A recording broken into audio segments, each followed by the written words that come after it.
வணக்கம் சார். சென்னையில பாண்டி பஜார்ல இருந்து வந்திருக்காரு. வருஷமா பான்பராக் போட்டு அப்புறம் நிறுத்தி அதனுடைய பக்க விளைவா அவருக்கு ஓரல்ல வாயில கேன்சர் வந்திருக்கு. டிசம்பர் மாசம் கடைசியில தான் எங்களுக்கு தெரிய வந்துச்சு. டாக்டர்கிட்ட போனப்ப டாக்டர் சொல்லிட்டாங்க, இது பாக்குறதுக்கு ஓரல் கேன்சர் மாதிரி தெரியுது.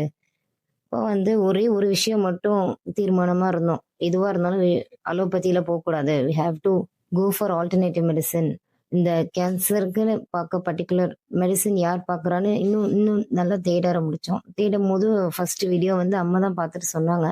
சொன்னோன்னே அதுக்கப்புறம் அது ரிலேட்டடாக நிறைய வீடியோஸ் பார்த்தோன்னே சரி நம்ம ட்ரை பண்ணி பார்ப்போம். ஏன்னா நமக்கு எதுவுமே தெரியாது, யாரையும் டக்குன்னு நம்பவும் பயமா இருந்தது.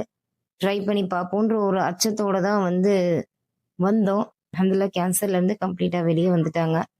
இங்க வந்தது எல்லாமே இறைவனுடைய நாட்டப்படி அல்ஹம்துலில்லாஹ் மருந்துகளும் அந்த அளவுக்கு வேலை செஞ்சிருக்கு. சொன்ன மாதிரி கரெக்டா மெடிசின்ஸ் எடுத்தோம். 4-5 மந்த்ல எங்களால அதுல இருந்து கம்ப்ளீட்டா வெளியே வர முடிஞ்சது. மெயின் அலோபதிக்கு போகாம வரவங்களுக்கு பெட்டர் ரிசல்ட்ஸ் இன்னும் சீக்கிரமா இருக்கும். நீங்க வாங்க, நம்பிக்கையா வாங்க, இன்ஷா அல்லாஹ் இறைவனுடைய நாட்டத்தோட சீக்கிரம் சரியாகும். ரொம்ப சாட்டிஸ்ஃபைடா இங்க இருந்து வெளியேறோம்.